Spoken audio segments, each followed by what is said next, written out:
Gino's East is one of Chicago's most famous deep dish pizza places. They've been open since 1966. And there are still some people who don't realize Gino's East is here in LA now too. And let me tell you, it feels like you're in Chicago when you're in there. I know, I'm in there a lot. And during the week, Gino's has a happy hour from 3 to 6, Monday through Thursday.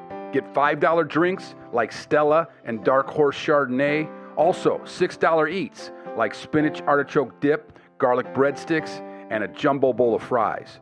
There's so much great stuff on the menu. I always have a difficult time deciding what to order at Gino's. My go-to is probably the tavern pizza, cheese and sausage. You know what? Everything is my go-to there. Deep dish, the Italian beef, you name it. Everything on that menu is fantastic.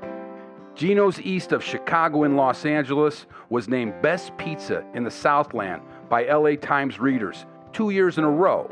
It's more than just a Chicago restaurant. It's one of the best restaurants in LA. Check out the friendly confines of Gino's East LA today on the corner of Coldwater Canyon and Riverside Drive, just off the 101. See you there.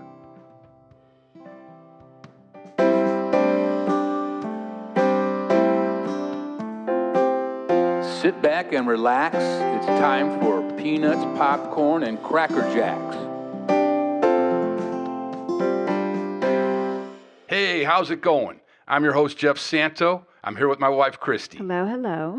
We're getting towards the end of the baseball season here. Let me ask you, you're the son of the eternal optimist, so how's your feelings on the Cubs right now? I don't really have much because I feel like I've gone there and I've been disappointed and I don't see consistency in the team. But I will say this, anything can happen in baseball today. No one is dominating. Okay? So if they play like the Miracle Mets of 69, they got a shot. But they do. They beat Wouldn't that be something? Yeah, that would be something. But let me tell you, they beat the Dodgers last night 10-4. I was there. It was nice.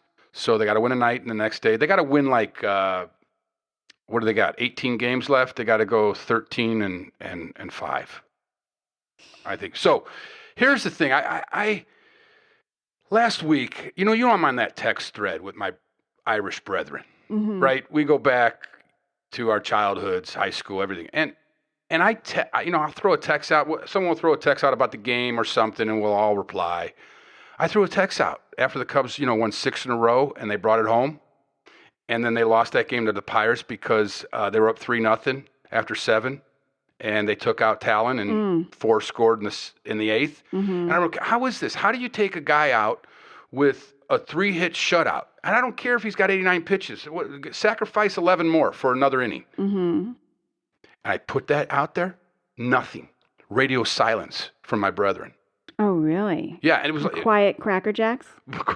Yeah, quiet, cool Cracker Jacks at that, right? All cool Cracker Jacks and very quiet.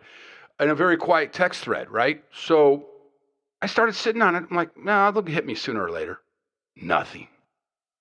So I called one of the cool Cracker Jacks the next day and wanted to know, like, what's going on? How come no one responded to me? Well, and so here's the answer I got. And hey, I accepted it. It's a fair response. Said it's you got to accept baseball today, Jeff. That's like. Oh, that's hilarious. No, but he didn't want to upset me. We're still living in what was, and not what is. Well, let me tell you what is. Okay, here's what is going on. I did some research.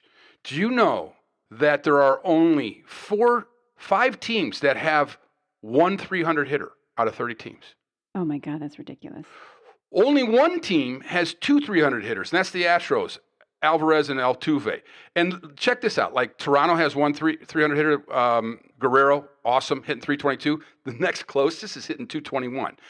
There is an epidemic in Major League Baseball called shitty hitters. And you know what's funny? They're all about the stats, right? But the stats are getting weaker. So if you're all about the stats, then what's the key that you're missing? And I think it's sports psychology. Well, okay, yes, you're probably right there because it's gone to. Here's the thing: we love the movie Moneyball. It was a nice movie. It was it opened a lot of avenues. Like, yeah, we got to look at on base percentage. You got to look at what the good hitters do. They do on base. They hit for power. right? Yeah. They drive in runs, all the things they take their walks. So the on base percentage is so key.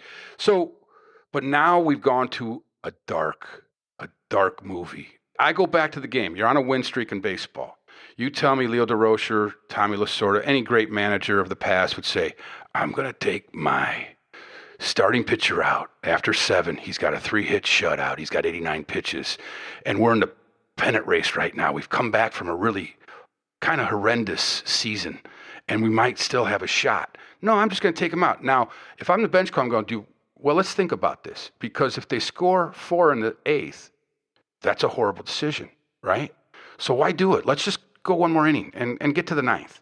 Because things are tight here. We got to go all in. No. But our manager says after the game he made the right decision. How do you make the right decision if you lost? Exactly. It's not the right decision because you lost. Yeah. Yep. Yeah. Here's what I get out of my brethren thread that I got the silence from.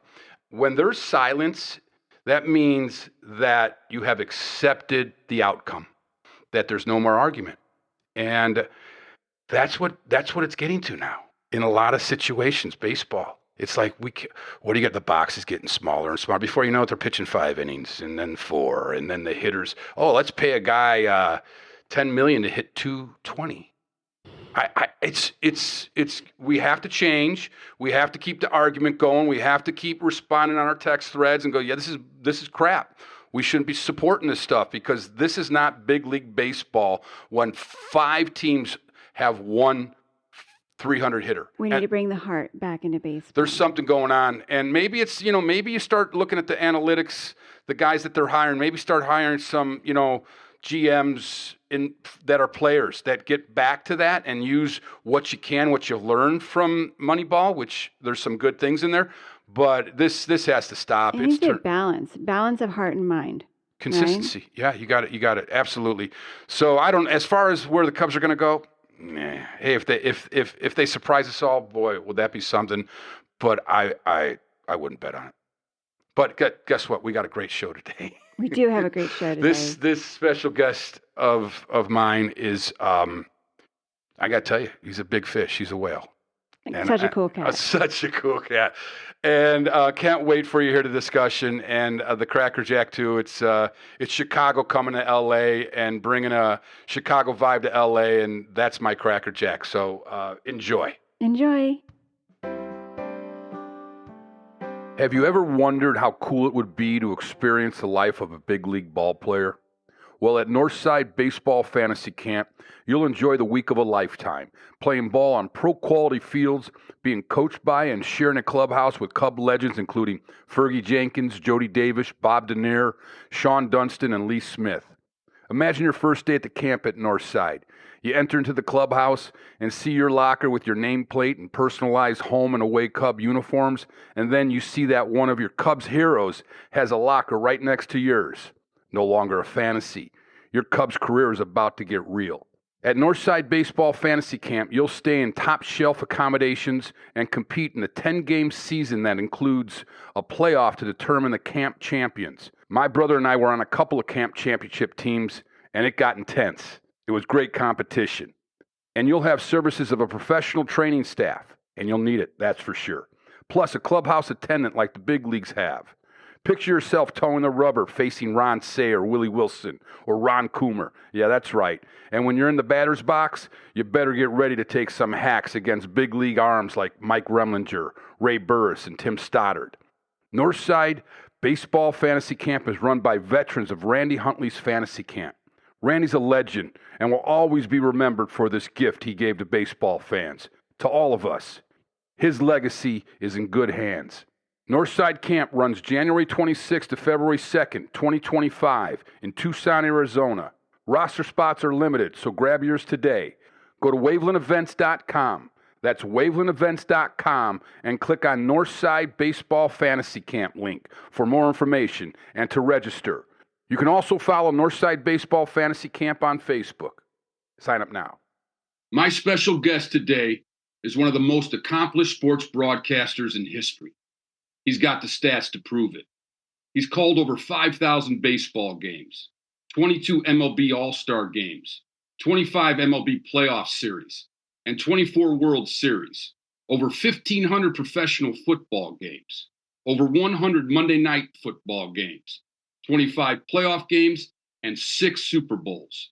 He is an extension of his father's greatness and then some, and that's saying a ton. That feat to me is a rarity of human proportions. He called the 2016 Cubs World Series championship. No one did that in 108 years. And I got to meet him that weekend and hang out with him again recently at a mutual friend's 60th. What a blast that was. He's such a cool guy. So great to have him on the show. Joe Buck, thanks for being here, man, after calling another Monday night football game. Oh, brother, it's so good to be with you. My voice is a little wrecked right now, dealing with a cold and then talking for 4 hours last night. But it's good to see your face. Thank you for that great introduction. And we're two lucky guys that get to walk this world being sons of great dads and forging our own path. And, I'm happy to be on. I don't want to start on a soliloquy. I'll let you go ahead. No, man, that's we're going right into that. Your dad, Jack, a legend, a class act, an old school badass. Succeeding in a profession that carries the weight of a parent's significant legacy, to me, is one of the most difficult things to do. The mental vulnerabilities of it all are deep and daunting, I know. How did you navigate a path at such a young age with a completely different mindset than your father's growing up? I mean, he was working on a shipping boat on Lake Michigan before he got into broadcasting. Yeah, you're right. It's why God made therapists. Although I didn't have one when I was 21 and doing the Cardinals and hearing the cries of nepotism from the local paper, the St. Louis Post-Dispatch. And while it hurt me then, I think as time went on, I understood it better. I think it's just human nature. I got a million breaks. I wrote a book. It's called Lucky Bastard. I am that. But I'm lucky in a lot of different ways. And I think the main way was not only am I Jack Buck's son, but I'm Jack Buck's son who got behind the curtain. Like I think as time's gone on, I've realized that the greatest gift my dad gave me when I was a kid and idolizing him and sitting in the corner of his office while he did interviews on the phone and going to Busch Stadium, going to a Monday Night Football game in the radio booth and watching him do his thing with Hank Stram. The greatest gift he gave me was letting me know that I was welcome to be with him and letting me see it firsthand. So I just happened to come along at the right time in his life. He had 6 other kids, my half brothers and sisters. He was just at a different point in his life. And then, Harry Carey leaves St. Louis. My dad ends up taking over the main job with the Cardinals. And that's when I was born. It all coincided. So I was seeing his career take off as a little boy, but he was more, I think, willing to be invested as a dad and take me along with him. And I got to see it firsthand. He was, as you said, an old school badass, and he was. He's a World War II vet. He got shot in Germany. He grew up during the Depression. He didn't suffer fools. He was a hard laugh, a hard audience. He was a man's man, whatever that means in today's world, I don't know. But he was just a dude. And to see how he was almost egoless because of all those things, he never thought he was the star of the show. The star of the show was the game and calling it for Cardinal fans or calling it for Monday Night Football fans or whatever. He was there and always felt lucky to be there. And that's what I saw. And that's what I wanted to be when I was a little kid. So I just so lucky in so many different ways. But I mean, he was my best friend, and he's been gone for 22 years. I like to try to work to continue to make him proud, and like you. Then I'll stop talking. Like you, I never have to worry about the end of the sentence when somebody said, "Oh man, I knew your dad," and you don't have to worry about, what an asshole, or he owes me $3,000 or whatever it was. It was like, what a good person. I had such a good time with him, or he was so great to work with, or whatever it was. And that's the way it was with your dad, one of the sweetest men I've ever met. in this business. Those guys were kind of rare, unfortunately, and we're just lucky that they happen to be our dads. Well said on that. I mean, your dad was a little older when he had you versus my dad. We were young. We were in the clubhouse. Yeah. He had Ronnie, when he was 20, me at 22. So, that is a difference. But I think, you talk about the nepotism. I hate that Nepo baby stuff, because it's so difficult to try and follow a parent of such significance and their path of what they had to go through. Our dads, they were tough guys. Like I said, Dad, World War II. My dad grew up on the streets. His dad left him at 8. All this kind of stuff, and then for you to take it, I really think that is the equation. To actually absorb, to be there. We were there with my dad, but I think he was just a little too young and in the middle of really like his pursuit, right, for greatness. Yeah. And so it was tough. Like we just took in the surroundings and took in the atmosphere. We grew up in the clubhouse, so I love that I took all that in and knew how to behave in those kind of rooms. I think that's the most special thing that my brother and I got. But actually following in the footsteps was a different thing. It's a mental fortitude that he had that's hard to teach. And it seems like you caught on to your dad. You took enough of what your dad was doing and made your own out of it. But then also to take that to another level at such a young age, to be determined, to have goals, and to not get caught up in, life, like your friends that are hanging out in packs or, the stimulation of all the excess and egos and everything. How did you maintain that, man? Yeah, that's a great question. As you were saying that, I think one thing that dawns on me, and I don't know that I've ever really thought about it this way, but I think the whole Nepo thing and just it gives you so many advantages. I think if you just accept it and realize that that's just where you come from and that's just a huge advantage, and you don't fight it and you don't become bitter about it, and you can use it to your advantage. I think that's the place to land on that. And when you talk about packs of friends and getting in trouble, my dad was traveling so much that I didn't want to be in trouble or grounded or unable to go down to the ballpark with him because I was being a punk. And I pretty much walked a straight and narrow. I didn't really get into a lot of trouble. And I think one of the reasons why was as opposed to Chicago, St. Louis is a small town. And when we walked into a restaurant as a family, and Jack Buck with the white hair and, kind of the mayor of the town, so to speak, he had a big presence in this city with fundraising and being on the radio and being a Cardinals guy and doing call-in shows and whatever. Everybody knew him. All eyes went to our table. And I was aware of that when I was 6, 7, 8, 9. And so it kind of shapes you to like, hey, my dad was like, if we were bad, we just wouldn't go the next time, and so my sister and I, we behaved pretty well. And so I don't know, there's so many things that come together as you look back, and I'm 55 years old now. And I think about my childhood and being in St. Louis.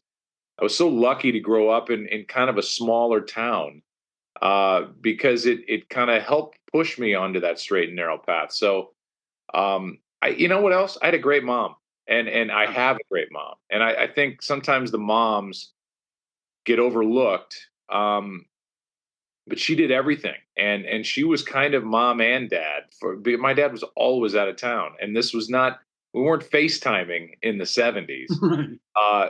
My dad was gone. And so keeping us, on the right path was largely her job. And then my dad got to come home and have the fun with us. So I was lucky that way too. I'm just at least I'm aware of it, and it may be annoying, but I'm just I'm really blessed guy that I got to be Jack and Carol Buck's son. Yeah, and at the same time, you're doing that. We were doing that riding with no seatbelts back in the days. There wasn't guidance, right? So it was in the way back of the station wagon, facing backwards, just waiting for somebody to smash into us. Yeah, but that's how kind of life was, And I look back at it, and I was a lot like you in that way. I was very dutiful, like more than my brother, right? But I got trouble with my brother because I would follow him. He was my older brother. But at the ballpark, I was, and I almost kind of like, I look back at it now, I'm 60, and I feel like, God, I almost wish my dad gave me that mental edge that he had, but how does he transfer that to a son that he doesn't know if he got the total ability? Because I always think that growing up, you always kind of, that's that whole Nepo thing. I'm like, well, hey man, the guy's a fireman. Son might want to be a fireman because he likes being around the firehouse. That's how life is. You want to do what your dad did, especially I agree 100%. It's like, come on. That's the Nepo thing. Yeah. If you're lucky. Yeah. If you have a dad or a mom or whatever that's involved in doing something that you see them enjoying doing, like if you saw your dad go to the ballpark, probably was the happiest day of his life. Every day was going to the ballpark. Same with my dad. Different job, but I saw a dad that couldn't wait to go to work, and we were close. And so if we're close and I respect him, and I see a dad that even at his sickest, when he had Parkinson's and diabetes and a pacemaker and all this other stuff, he couldn't wait to go down to Busch Stadium to get that shot of life. That's what I saw. And I was like, why wouldn't I want to do that? No matter what it was. It could have been an announcer. It could have been a lawyer. It could have been a street sweeper. It could have, whatever it is. And it just happened that he was the voice of the Cardinals and did all these other cool things. And I got to tag along, and I just wanted to be him. So that's the Nepo part. You're involved in it at a much younger age. So when I was 19 broadcasting in Louisville, or I was 21 broadcasting in St. Louis, I was already over the hump of, oh my God, I'm in a big league ballpark. Oh my God, I'm in a broadcast booth. Well, that's where I grew up. It was like I just moved over one seat and started saying out loud what I was thinking in my head or doing into a tape recorder in the booth next door. And I had access. And so I was doing stuff at a young age, but it wasn't intimidating because it was like home to me. So that was the great gift also that I got. Yeah. And like you said, seeing your dad go to the ballpark happy, it's you can have a bad day, but the day's starting over and it's a new game. That's kind of life that we grew up in, right? Spring training, that was our vacation, right? Our family vacation. And I feel like, I'm 60. I remember my dad.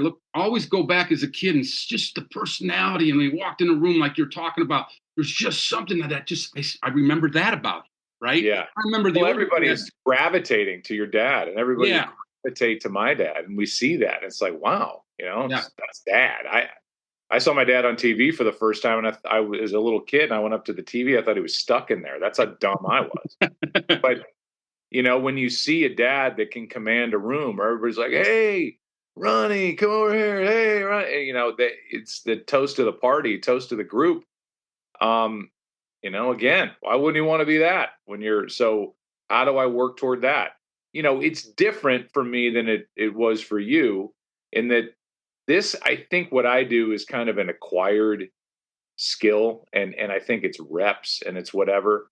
It's different than hitting a baseball. It's different than so it's your dad set out an example that's hard to follow. My dad set out an example that's hard to follow, but I think a little bit more attainable than what any ball player's kids have had to follow. And it's just life. I mean, you're a happy, good dude. And I know made your dad proud, and he still is, wherever he is. And I feel the same way. And that's what we have to hope to do and pass it down to our kids, which I'm trying to do every day.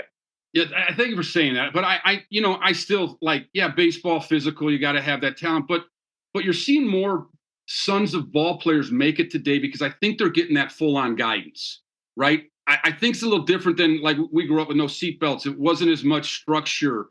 Like they're more isolated. We were kind of in the open. We were part of public. We were part of middle class.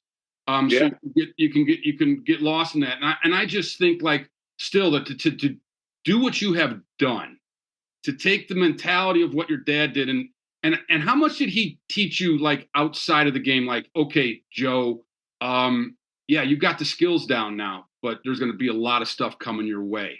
Life. I remember he was, I wouldn't categorize him as a dad that was hands-on in that manner. I think he let me just watch him and find my own way. But again, I had a strong mom who was straightening me out if I was wandering off the path, which I didn't do a lot of. But I just from the actual broadcast stuff, I remember leaving spring training and driving. He was dropping me off in Louisville when I was 19 to do my first year of AAA baseball as the announcer, second banana guy, and also the traveling secretary, which was a lot as I look back for a 19-year-old kid to handle. Then it seemed like, okay, yeah, all right, I'll do that. But he said, just as far as on the air, a couple of things. One, you've been watching big league players your whole life. I tried to pitch. I tried to go to Indiana to pitch. I was no good. But unless you think you could make the play 10 times out of 10, realize it's hard. These guys are trying hard, and don't act like, how can somebody make an error? I think that came kind of from his days with Harry, which he was always like, I don't know how a guy can lose a ball in the sun. I don't know. How can you make an error on they're trying, and everybody's trying, and it ain't that easy. Two, don't get on the umpires because it gets annoying to fans. And three, realize that if you get hit by a bus going into the game, they're still going to play the game. And you're the announcer. You're the eyes and ears of the fans. Don't act like people are tuning in to hear you. They're tuning in to hear the game. They're tuning in to hear the Cardinals or Monday Night Football or whatever it is. And that's great advice that he gave me. And I think that kind of permeates life too. I think, I saw a guy who was dead tired dragging himself off the couch to go raise money for the Boys and Girls Clubs. Guy who was dead tired going to raise money for cystic fibrosis, going to host events, the list and the example he set out of the people that he raised money for was like, my God, I can't match that. And he just didn't say no. And so I think all that stuff goes in, but he wasn't the guy that would ever sit me down and go, okay, here's how I would have called that home run, because that would have been off-putting. Mm-hmm. Or, you're saying ground ball to the shortstop the same way every time. You got to change that up. He just let me find that out for myself. And I think he did that with life too. But again, because of a strong mom, I think I had a leg up, and, I was able to navigate kind of trying to be a good kid and not be a little jerk. Yeah. Yeah. Now it's an art form, what you do. And obviously, you're an artist, man, like a rock and roll singer, to get to the top of your profession and the stats that you have. What was your prep like early on? Like, how did you form your style?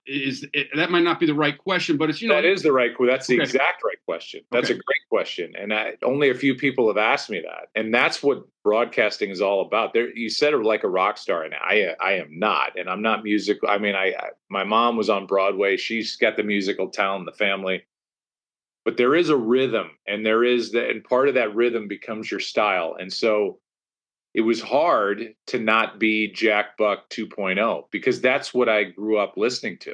So maybe if you're in Chicago, you grow up listening to Jack Brickhouse. Mm-hmm. And now that's how I think everybody should broadcast a game. These are Hall of Fame people and broadcasters. So inevitably, my dad's cadence and rhythm was in me, whether genetically or just because I listened to him every night. I sat in the booth. I had a little headset. I watched him watch the game, broadcast the game. I watched the game, and I put my own mind to it. And so, but that's the rhythm I heard. But I didn't go in trying to be my dad. It's like, well, what's your style? My dad didn't really have, I don't think, a style other than he was light. He wasn't heavy-handed. He could be really funny. He was best in, I think, rain delays, when he just dragged somebody in from the press box and go, hey, we're talking a longtime scout so-and-so. As a scout, what do you do? And where do you live? And what's your area you cover? And what do you look for when you look for a pitcher? What do you look for? He enjoyed people. So I just got into this business, and I'm glad I didn't take the bait of trying to be Jack Buck and talking like this. There was only one Jack Buck. And so I had to develop whatever my style is is a little bit of Jack Buck and a little bit of Al Michaels and a little bit of Vin Scully and then a lot of me. And whatever comes out in that mix is my quote unquote style. And I don't know. I mean, it's off-putting to some people. Some people like it. Thankfully, the people that I work for at Fox for 30 years and at ESPN now like it and continue to employ me. But you find your style over time. You can't go in going, I'm going to be Harry Carey. Okay, well, good luck. Or I'm going to be Vin Scully. Well, there's only one, and so you have to be willing to just give it time, don't force it, and eventually your style will be whatever kind of comes out of your mouth in certain situations. Right. How often do you have to tune your guitar per se? Yeah. Like because obviously in the beginning you're probably prepping like, oh man, I got to get to the bigs, right? I got to stay in the bigs. I got to, now you've done so much. Do you fall into a slump ever in your mind? How do you organize yourself? Hopefully I can fall into a slump for sure. And I don't think I'll ever fall into a slump prep wise.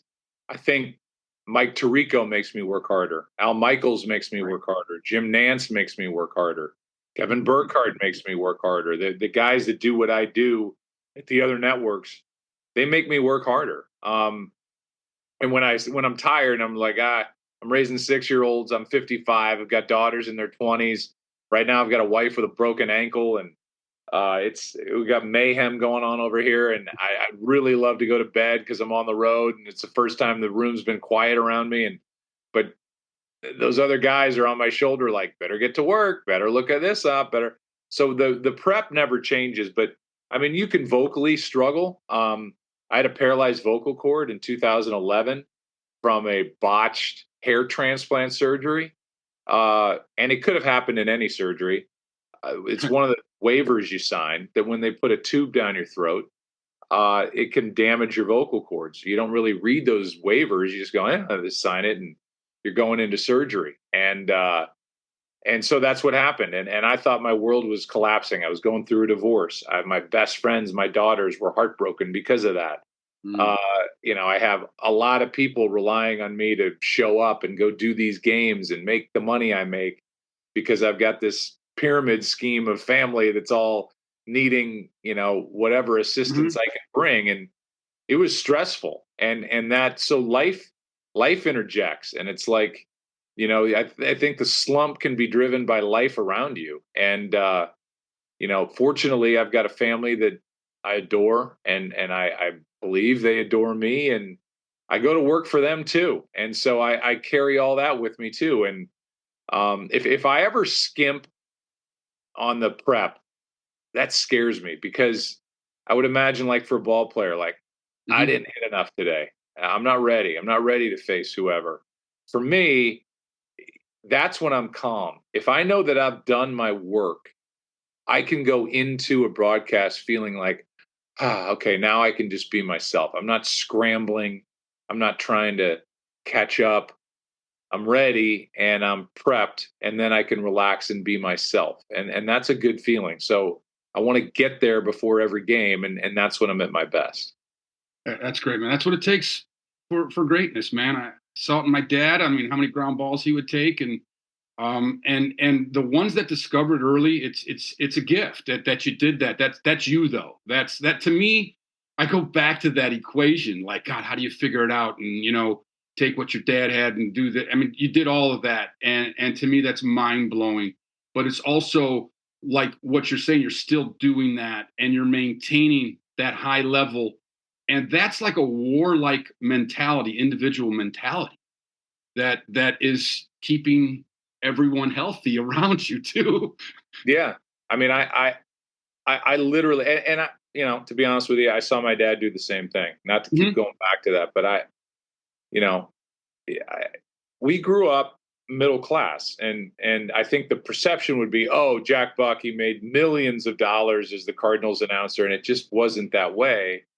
I'm the lucky one. And there's guilt with that too. I mean, I'm the one that got the entree. I was doing the Cardinals at 21 freaking years old. There's only one reason I was doing the Cardinals at 21 years old. not because my dad signed my check, but because I was around it. It was a novelty kind of thing that I'd done 2 years in the minor leagues. They needed a fill in. So let's bring Jack's kid up and do the games. And, my dad's going through a world war to get to go to college and grew up with zero, made his own name. And now I get to ride off that, which I don't fight at all. That's the gift that keeps on giving. And my dad worked his ass off to get himself in a position where he could show me what it took and what have you. But that work, I saw my dad being driven off the couch to go do his job and do it well. And it's the same for me, that I bring my little village with me every time I go on the air, and I do my best. And you said at the beginning, I called the World Series for the Cubs in 2016 and, there weren't any games in 1908 on TV. So that was not lost on me. And it pissed a lot of people off in St. Louis when the St. Louis paper picked up an article that I did. And I said, this is going to be the highlight of my career. And it was. To be sitting in Wrigley in a World Series for the first time since 1945. Think about what was going on in 1945 in our country. To be sitting in Wrigley and to be involved with this organization against Cleveland, by the way, which was the team my dad's family grew up rooting for. To be involved in this historic World Series, and to think what was going on in 1908, the last time they won it. I mean, that's before World War I. It's before the Titanic sunk. I'm like, this is amazing, and the series was so great. But I said, this is, and it got picked up in the St. Louis paper, and then it was, your dad's turning over in his grave. How can you say that? It's the Cubs. And I just, if I could, I would grab a microphone and go, first of all, you didn't even know my dad. Secondly, he was my biggest fan. And finally, he was a baseball fan. And he's a fan of this country and kind of, the significance of things. And this is a significant World Series. This is a big deal for the game of baseball. The ratings proved it. People tuned in. It was massive. And so it remains, and probably will always be, for certain reasons, the pinnacle for me, because I'm screaming into a microphone that the Cubs are world champions and nobody had done it on TV ever. And it's amazing. And the game itself, Game 7, and the rain delay, and then the game ends, and 20 minutes later it's a downpour like you can't believe. I mean, it was like, it was special. And so, that's being a fan and enjoying the hell out of what I do. And when I got to do those, Red Sox winning in 04 for the first time in 86, White Sox winning in 05 for the first time in forever. I mean, it goes on and on and on. And, I just was lucky to be the guy calling it. You talk about the Red Sox. You called Aaron Boone's home run that year before, and then they pull off a miracle. You actually witnessed like two miracles: the Red Sox and the Cubs, for sure, right?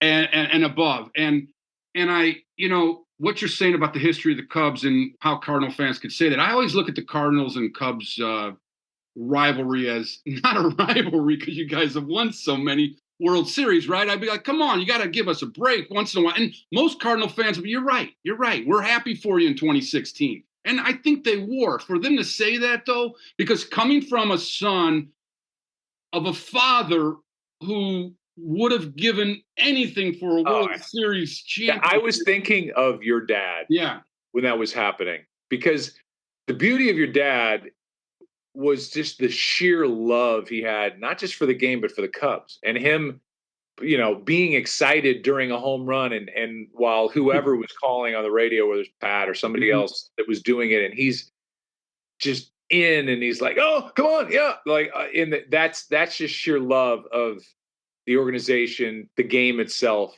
and how many people came and went and just lived for Cubs baseball and never got that experience of seeing them win it all. And you're right. In 04, the Red Sox won in St. Louis. And, you know, Cardinal fans, it gets annoying, I know, nationally. Oh, they're great fans. They cheer for the opposition, whatever. But I have many friends who were Red Sox fans who moved heaven and earth to get to St. Louis for game 4 of that World Series.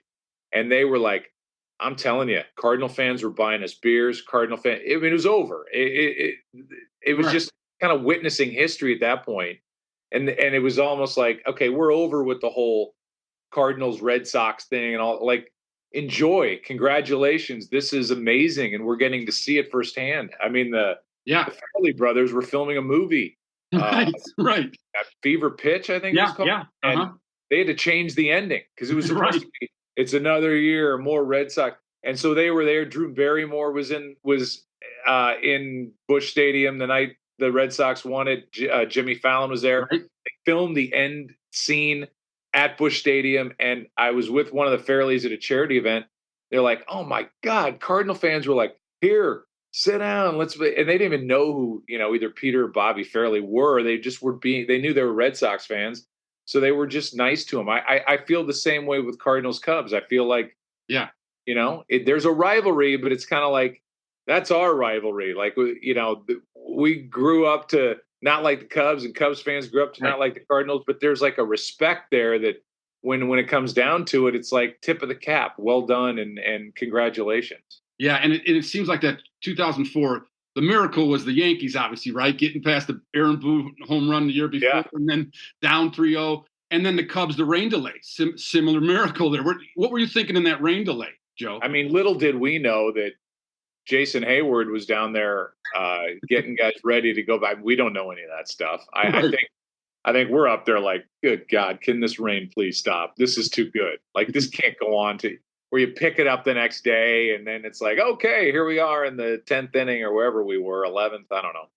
And it's just like, please, God, please make it stop raining, please. There were so many moments in that game alone. And Joe Madden, who I love dearly, Mike Shannon, who I broadcast with forever in St. Louis, was like, whoever that manager is that wins in Chicago, they're going to make a statue out of him. And, it kind of ended fast after winning it all in 2016 for him. But when we talked to him before the game, he was so open with us with what he was going to do, his strategy going into the game. And it just shows you how everybody's got a plan until they get hit in the mouth. And like Mike Tyson says, and in that game, he did everything he told us he wasn't going to do. I'm not going to bring John Lester in the middle of an inning. Wrong. He brought John Lester in the middle of an inning, and he didn't want to do that because that forced a catching change.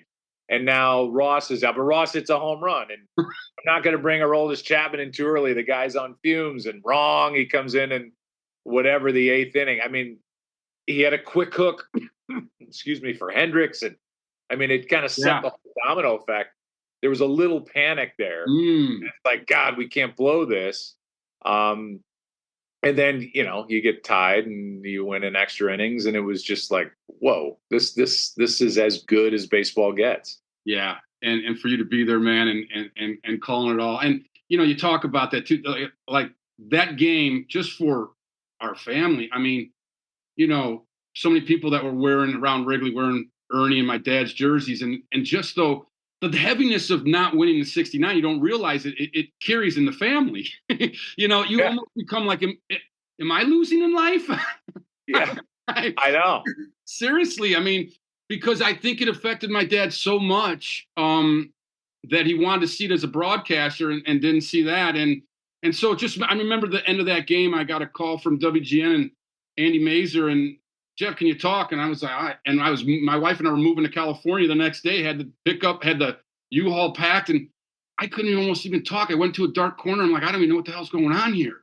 It was just so surreal, and just picking up like what my dad, went through in his whole life, the psychological journey of never really winning and then getting that great team and still not winning. I mean, so I can see why you're saying that, and everything that's involved in it, because you're talking generations of Chicagoans just waiting. Yeah, I did that in the White Sox when they ended up sweeping in 2005. And I had a buddy that was our PR director at Fox, and he's like, he gave me a list of all the little townships on the South Side. He's like, you got to say it's gonna mean a lot to the fans. And you start thinking about the players, the great players that had come and gone, and the great players that had come and gone for the Cubs. Had it been a different type game, and it's 6-1 in the ninth inning, Right.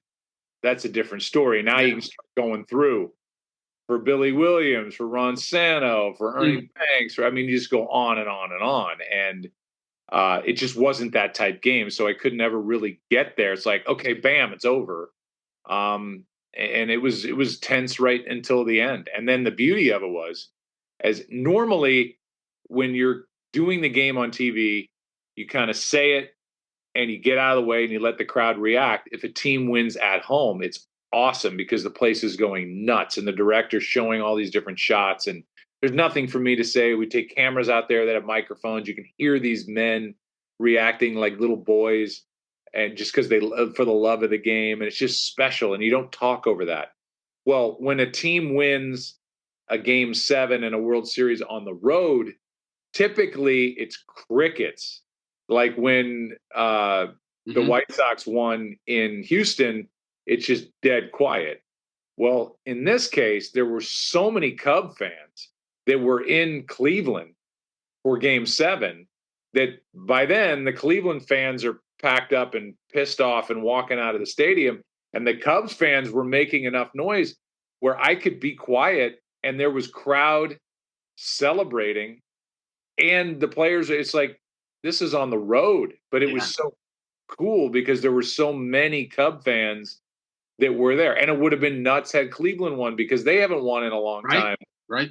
And, their fans would have been going berserk. And so, it was such a special World Series. It was the first one I did with John Smoltz. And we walked out of the booth. I'm like, maybe it's you. Maybe it's all these years. It took you getting on TV. I did 18 years with Tim McCarver, but it took you coming here to make this happen. It was like, it's like a pinch yourself time. That's so cool, man. And I know I got a question for you. You're not doing baseball anymore. And I know that is your existence. And so is football. Your dad did football too. And you guys are just great at both.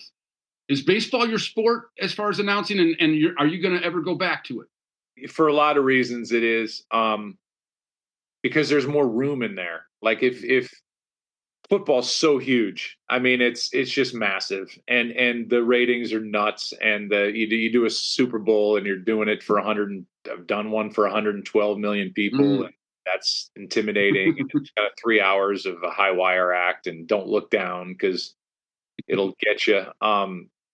But baseball's different. Baseball, the crowd, the audience is smaller these days, unfortunately. But it's still massive, and you start adding up those crowds over the entire month of October, and it's just awesome. And then you see these teams that go from spring training to the early part of the season, all-star break, pennant drive, get to the postseason, get through that gauntlet, get to a World Series, get to a game 7, hopefully, or a game 6 where everything's just tense. And it's the guy on the mound with the ball and the guy at the plate with a bat, and may the better man win. And it's just these little pockets of intense drama when it matters the most. And then, mechanically speaking, when you're doing baseball, especially on TV, because you don't have to really tell everything that's going on because people are seeing it. So you can pick your spots and you can get into strategy, and you can talk about who's left in the bullpen. You can talk about who's on the bench. You can talk about what the manager said before the game. You can talk about whatever, the size of the crowd, the smells of the ballpark, whatever it is.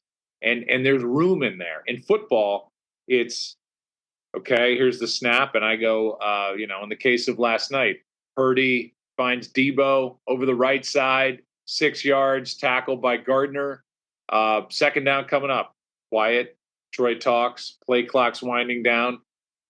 Little beat.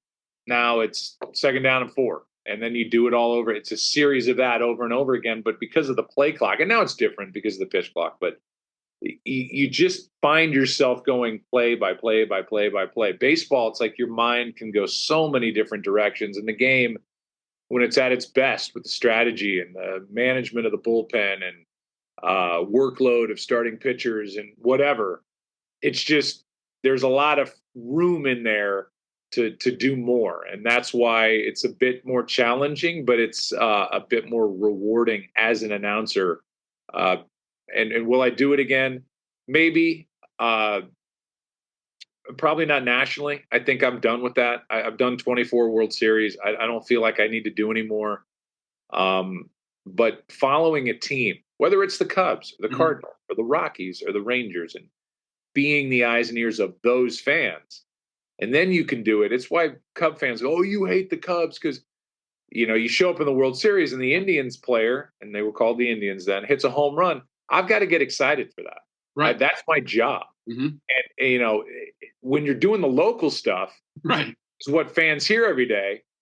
Well, the Indians guy or the Cardinals guy hits a home run, and it's like you get sad almost on the air. It's like, oh, and Goldschmidt hits a home run into left, and now the Cardinals lead 6-3.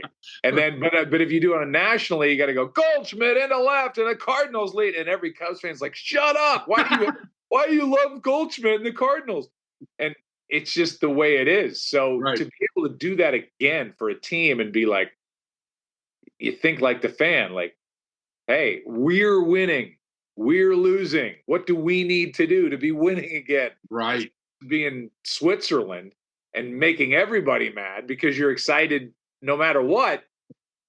It's a weird existence, and you have to be willing to put up with that and be booed if your face comes on in a bar, or have people say mean stuff when you walk in the ballpark.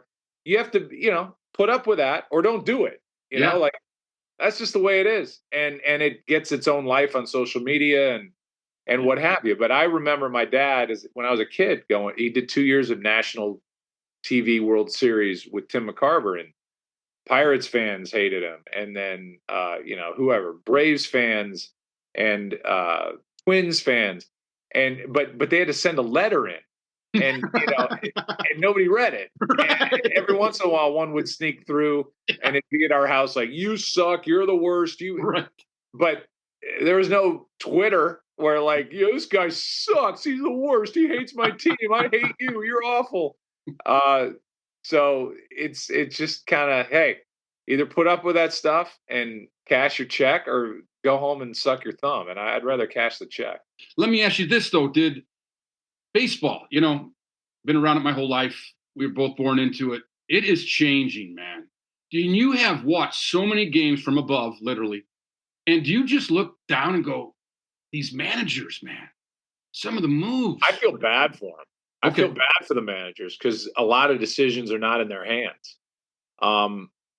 Which begs the question then, why have somebody walking up and down the dugout checking the look in guys' eyes? Why have somebody in the clubhouse going, man, my right-handed reliever that is slated to come in tonight in the 7th inning at the first inkling of any trouble, showed up and he's fighting with his wife, or he showed up hungover, or whatever it is. I mean, life gets in the way.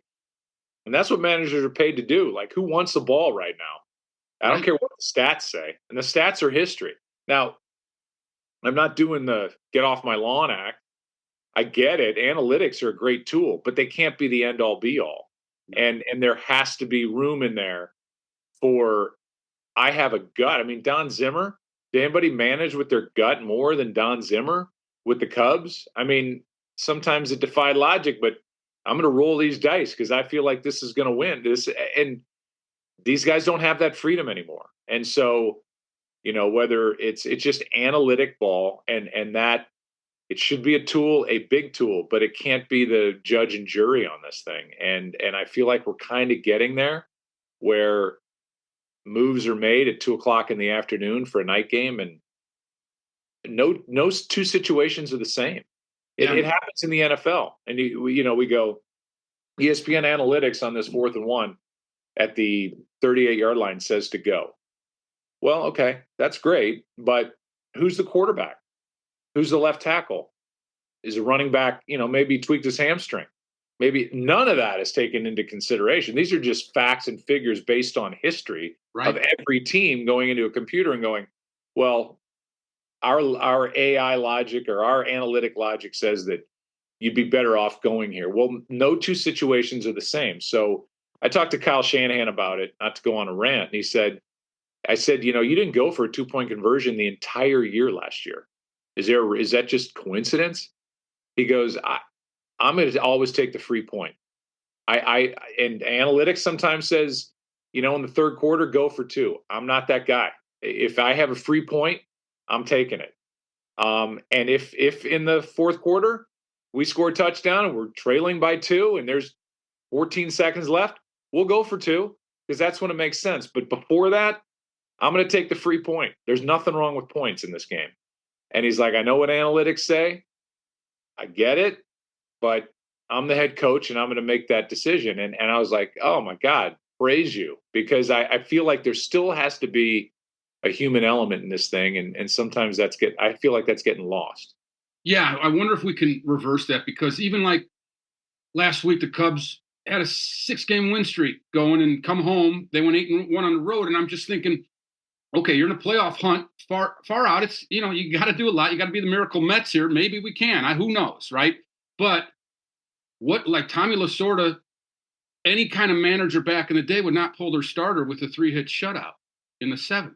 I mean, I did a World Series where Snell was pitching like a one-hitter in the 6th or 7th inning, and I'm terrible on these details, but it's like this guy's pitching the game of his life, trying to get to Game 7 in a World Series against the Dodgers in 2020, and one guy gets on. Here we go, off to the bullpen. Never would know how Blake Snell had him befuddled all night. Gives up 1 hit or 1 walk or whatever the hell it was. He's gone. Parade starts out of the bullpen. First guy comes in, Mookie Betts. It's righty on righty. There's a great history. This guy's had whack, double into the corner, tie game, more runs, loss. Nice seeing you. And then I see the manager, Kevin Cash, who's awesome. I see him, awesome. Great dude. And a really good manager. I see him at the All-Star game the next year, and he's like, boy, my mom's mad at you. And I said, why? Because we said this is kind of defying logic, the way that Snell's pitching. He's like, yeah, you guys were pretty hard on me in the booth. I'm like, well, that was first guessing. That's not second guessing. No. We're saying it in the moment, saying it before it happened. Yeah, right, so right. That's kind of our job. And it wasn't combative. I said, that's our job. I said, by the way, how'd that work out?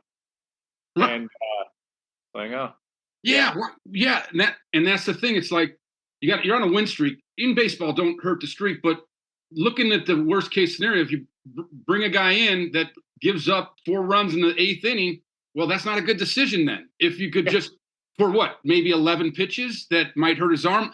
We're getting to a place where I think if we keep, pushing the box in, how do you get a different box, man?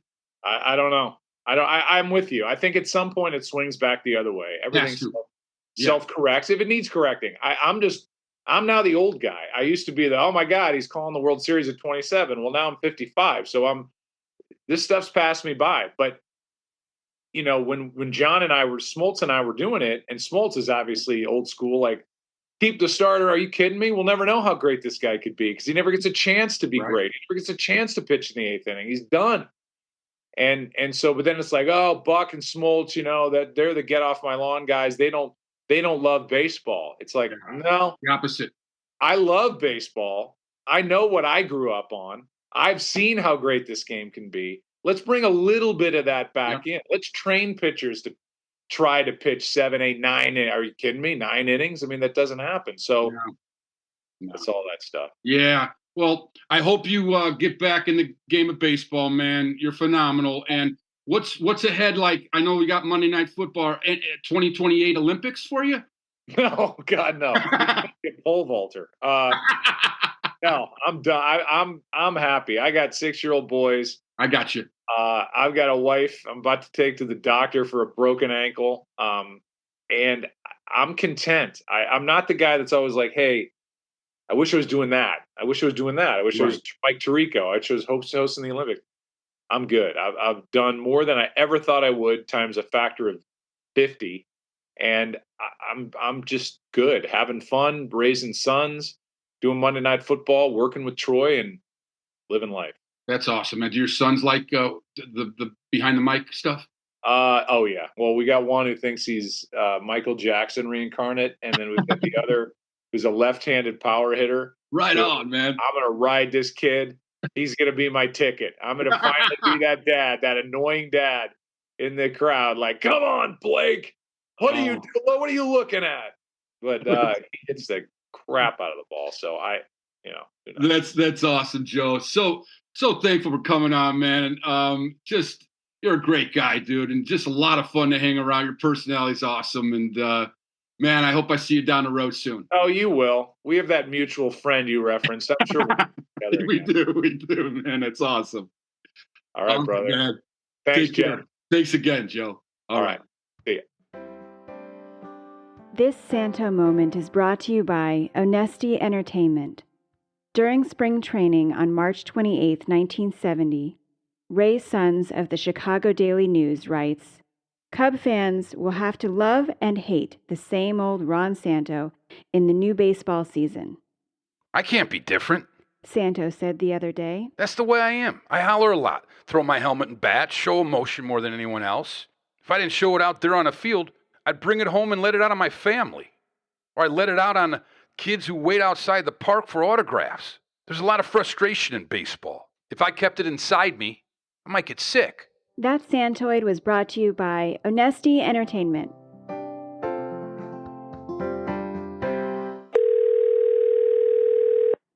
Crackerjack. This call is being recorded. How you doing? Todd. What's up? Hey, man, what's happening, man? You are my crackerjack call this episode of Peanuts, Popcorn, and Crackerjack. Okay, I hope I got the brain power for this. Yeah, right? Hey, man, I just want to say yesterday. Do I get a phone a friend if I can't answer? Sure, of course. Okay. Of course. All hey, right. man, what a day yesterday at That Gino's was fun. East L.A., opening day for the Bears. Boy, that was something else. You guys, how'd that, I mean, has that been the way it is every Bears game, like last season too? No, usually it's like only the Packers bring that out. I mean, and also the Bears never help. I mean, like usually it's right. The opening game, they're great. And then, like, it just kind of has dissipated through the seasons, as you know. Right. But, the expectations were so high. And I think that, a lot of bars maybe aren't carrying the games as much. I don't know. But it was great. And they know, we're Chicago, So right. Yeah. That was That's great. what's so cool. Yeah. The thing is, too, like I was telling Dan, I've been kind of away from football for a while. I touch base, watching the 49ers because of Christie, but the Bears kind of fell out for a while. I don't know why. It just kind of went that way. But then now, they were on HBO's special Hard Knocks, and right. It's just cool to see the new team coming around. And I think there's just a good feeling out there. And I'm back in it, man. And yeah. I'm pissed that I was away from it that long. So I kind of felt that too happening. Yeah. There's a lot of like energy for them. I mean, they're young, they're excited. Yep. They have like a lot of weapons. I mean, yesterday, it was certainly not what we were expecting to win, but I don't think we had any idea it would happen that way. Yeah, no doubt. You guys were doing a lot of down and outs and down and ins, working your butts off yesterday, man. So, yeah.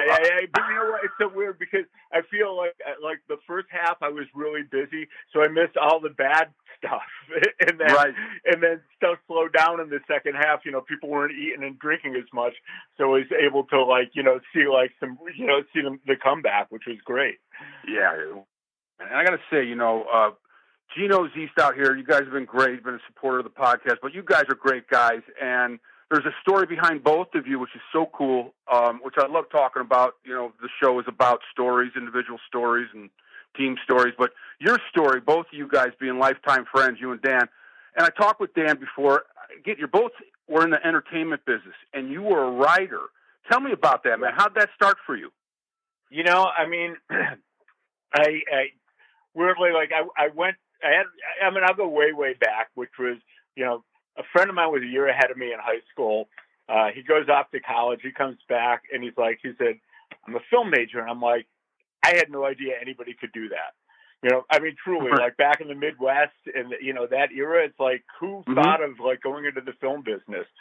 One of my best friends, he went on to produce the film and shoot the film Hoop Dreams.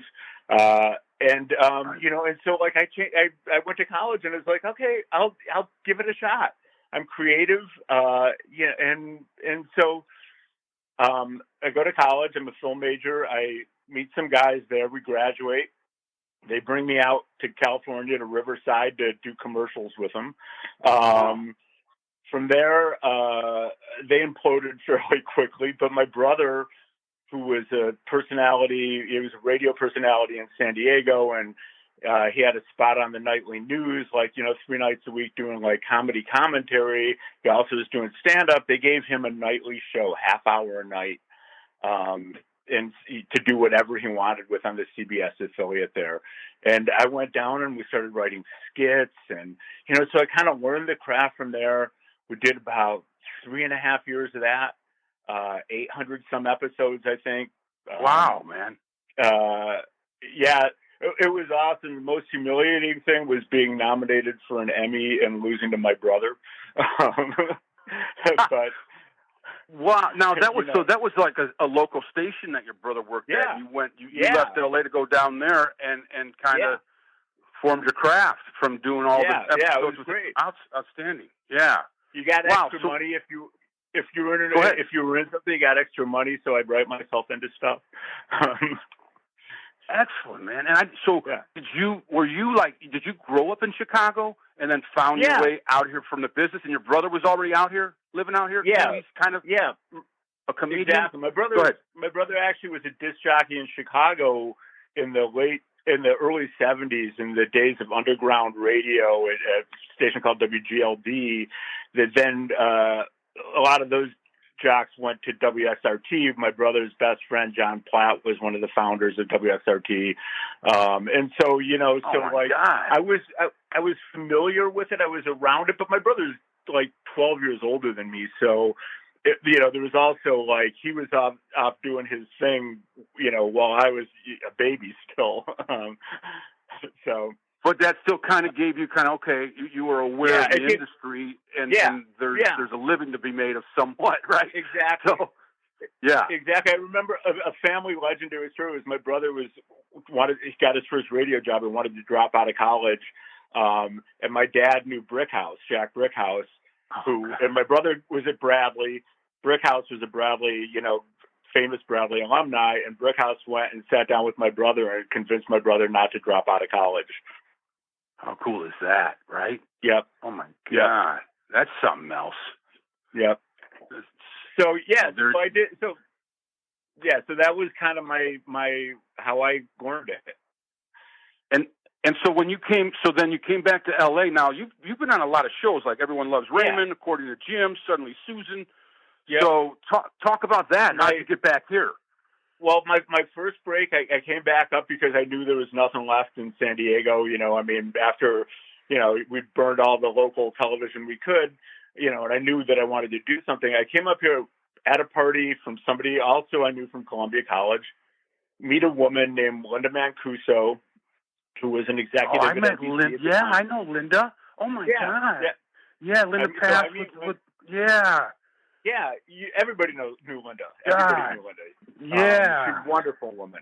So and she's like, absolutely. Says, have you ever considered writing animation? I'm like, okay.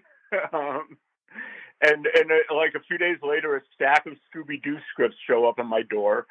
And she's like, learn the craft, learn what it is. And I learned, and I wrote a spec script, and I got a gig writing an episode of a thing for Hanna-Barbera.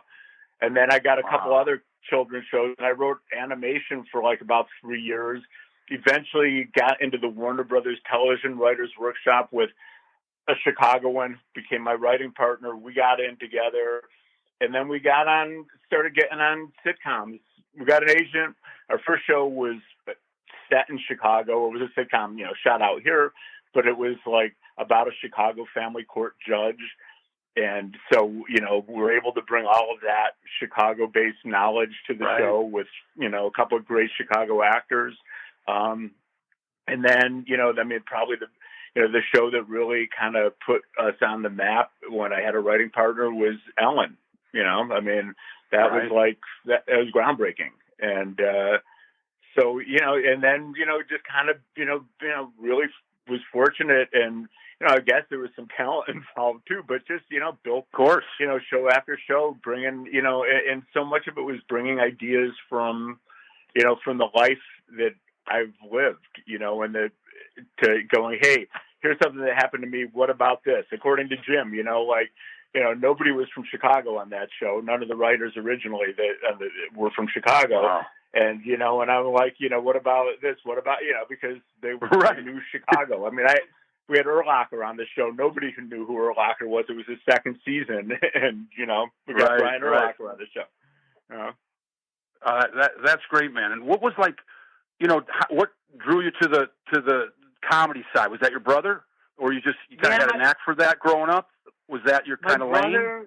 Yeah, my brother, and just in general, making people laugh. I mean, like in college, I used to I had a whiteboard on my kitchen when I lived in an apartment. And I started like writing a thought for the day, and friends would come over and they laugh, and then I'd expand on it, and they laugh some more, and then great. All of a sudden it was like, hey. That's how it goes, right? Yeah, that's so good. And what was now you've had a career out here. I'm out here. You're a little older than me, not much, but now you're in the pizza business, right? You guys own Gino's out here in LA, which is franchise. Everyone in Chicago knows it. Just been around for years. This unbelievable pizza and food. What made you guys now? You and Dan are lifelong friends, right? Now, both of you. He was a disc jockey too. What made you guys do this? Like you were done with Hollywood. What broke you from there to go here? I mean, it's always like once you get something, it's always like never quite as good as you expect it to be. And again, I loved it. I had a great path, but after a while, it gets exhausting, and I found myself just not having as much fun doing it.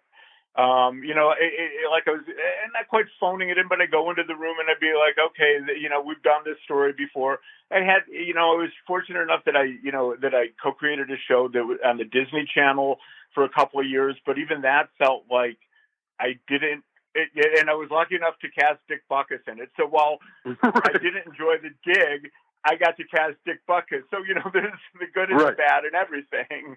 And every time I go on hiatus from a show, I go, what else do I really care about? And honestly, truly, I'd go back to Chicago. I'd bring pizza back with me. And it was like, I love pizza. And so I kind of, and Dan and I had always wanted to do something together. And so one day he's like, hey, and I was kind of getting serious about it. And he's like, I would do this with you. And so, and here we are. That's amazing, man. And it's so cool. It's such a great place. You guys are just great guys, and it's got that Chicago feel. But, I got lifetime friends too. We go back to a lot of time, coming from Chicago, you get lifetime friends like that. Now, you guys have been that. But let me ask you this. Do you guys have a safe word in case things get too hot in the kitchen? Yeah, we have different temperaments, but we're both we were born within 3 weeks of each other. We're both pretty chill. We have our little hot buttons, but we just, occasionally we'll get a little pissy with each other. But for the most part, our goal is this is our second act for both of us, and and we get so much joy out of just the connection with the people and stuff. That all the other bullshit is doesn't really matter. I mean, that's the coolest thing about having this place here in LA is just it being a magnet for Chicagoans and non-Chicagoans too. But where people really connect with each other. I mean, even you and me. You think about it, I mean, we didn't know each other, but the connection with Ira. Doing Ira Deutschman.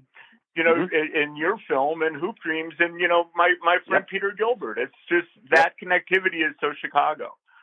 It really is, man. And it is cool. I got to say, it when you guys open up, I'm like, this is great. We got to go over there. Chris, we got to check this out. And it is cool, man, to go in there and then you got, it's just nice to sit in a bar and remember how you did it back home. you know, and what it felt like, and root for your team from a distance. You get that same feel, and it's that. And then I tell you, man, the main reason I'm going there is that their pizza is amazing, and the tavern style pizza. I got to say, I mean, people are like, oh, I'm not in the deep dish. Well, if you're not in the deep dish, get the tavern. Jesus. Yeah. Come on. Yeah, or a beef sandwich. Eat a beef sandwich. Yeah, or the beef sandwich, or whatever. Exactly. Yeah. You know, the wings. The wings are amazing. There's something for you. Right. The food. That's why I go there. The food and the atmosphere is great, but the food is great. You know, do you have any cravings, Tod? Creative appetite to do anything more in the TV land?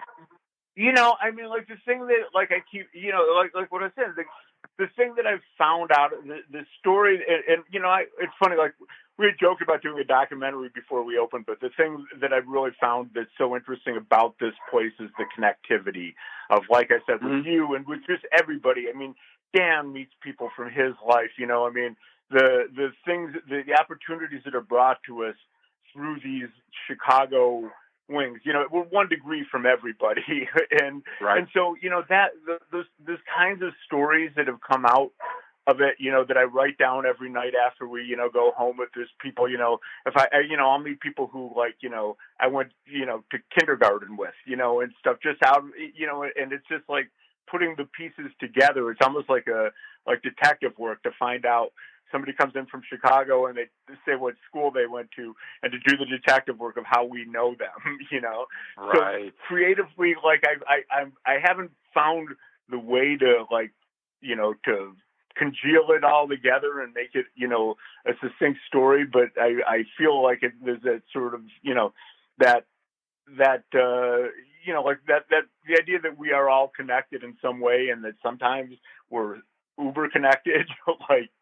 You know, that kind of, I mean, those are the storytelling, and you know, there's just a few stories that really, you know, that still I have like some creative juice for, and otherwise I don't have the time to do anything. Right. But what you're doing though, while you're enjoying the second act with your best bud, and you guys are, you know, everything you're saying about it just makes total sense. Is that you're still bringing home, you're writing down stories, and you're keeping them alive, you know, and you don't know what that could be, but that's what writers do. Hey, something's coming here because there's a good stuff happening over in this place. Yeah, and sometimes I'm coming home and writing down, you know, going, hey, this is an idea for a pizza. You know, I mean, and I mean, you know, the creativity or the, you know, or promotion or whatever, the creativity is creativity. It doesn't matter where you put it. But you know, you got to have an outlet for it if you're a creative person, and that's part of it for me. I mean, well, you know, we're planning next month is National Pizza Month, you know, and we plan something for every day to, you know, so you know, and so it's all like it all brings, you know, creative satisfaction. Totally, it's you're writing a story every day, and I believe that too. Like in independent film, we talked about. I mean, Hoop Dreams, you know, with your guys, you're always like the promotion part is what some filmmakers don't get prepared for. You have to, if you're going to be independent, you got to know that stuff and be creative in those areas too. So it's a constant creative, over and over, working it to whether it's marketing but if it's yours, that feels great, you know. And now it's your restaurant, and that's where you're going. It's beautiful. Yep. And the story will. A story will unfold someday, that's for sure. Oh, I know that. Yeah, no doubt. Even if it's just a good story for my obituary, it'll be a story.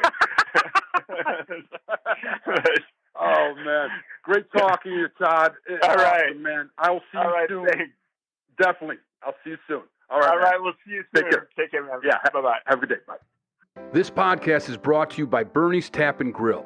It's family-owned and operated since 1954. Located across from Wrigley Field on Clark and Waveland. My dad hit a few home runs on the Waveland Avenue, and Bernie's was my dad's favorite place to go.